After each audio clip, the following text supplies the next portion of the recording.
Hey, it's Diesel, and I'm down here at Stacked Off-Road, Jeep style, and we're getting ready to go back to Colorado.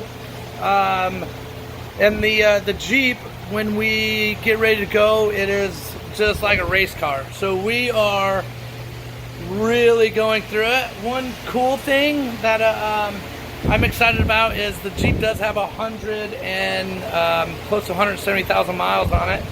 And I drive all the way there, and we're gonna hit these trails and I drive all the way back, and it's very demanding.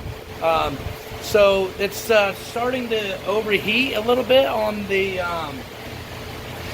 hills and stuff. So we are putting a lot better radiator, and we have a leaky radiator hose, so we're putting some new silicone hoses on it that are going to be super awesome, and they're fancy red. That's going to be fun. And the radiator I chose is actually pretty stinking awesome, and I'll show you that.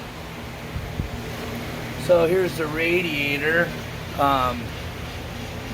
The letters are backwards, but it says power on it, so it has to be great.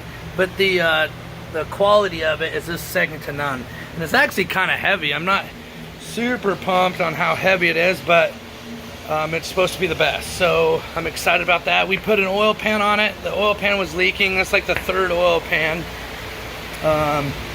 But the main thing that I want to take a second and tell you guys about, and I'll give an update after the weekend, is wheel spacers. Sometimes you need wheel spacers for clearance and everything like that. So the wheel spacers that I chose, because we are running 40s, and if you run anything, you want to have the best, strongest thing you can. So I actually chose JL. So you have the huge 14 millimeter stud. It's still held together by the 1/2 inch stud on the Jeep, because that's what they were, 1/2 inch studs. But I was worried about, and that's probably the biggest worry, is because if the wheel spacers opened up a little bit right here for the bigger studs, then I'm worried about the grabbing power of the stock lug nut. But when I had it off before I actually installed them, I put it in the hole and looked, and there was a ton of surface that the lug nut actually was able to apply pressure against to hold these wheel spacers on.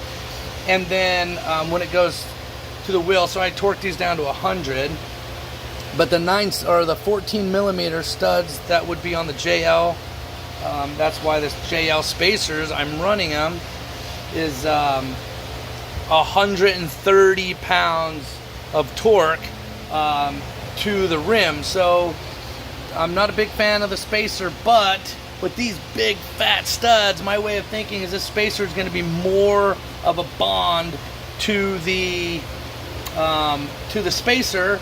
So the 1/2 inch studs is just kind of holding its normal weight. So that's my way of thinking, just a little bit stronger, and I'll let you know how that turns out. But if you can adapt from 1/2 inch studs to 14 millimeter studs, it's just my way of thinking. It's a little bit stronger. Obviously it would be the ideal situation to have 9/6 or 14 millimeter and 14 millimeter, but this is a great option. So JL spacers for a JK, I'm liking it.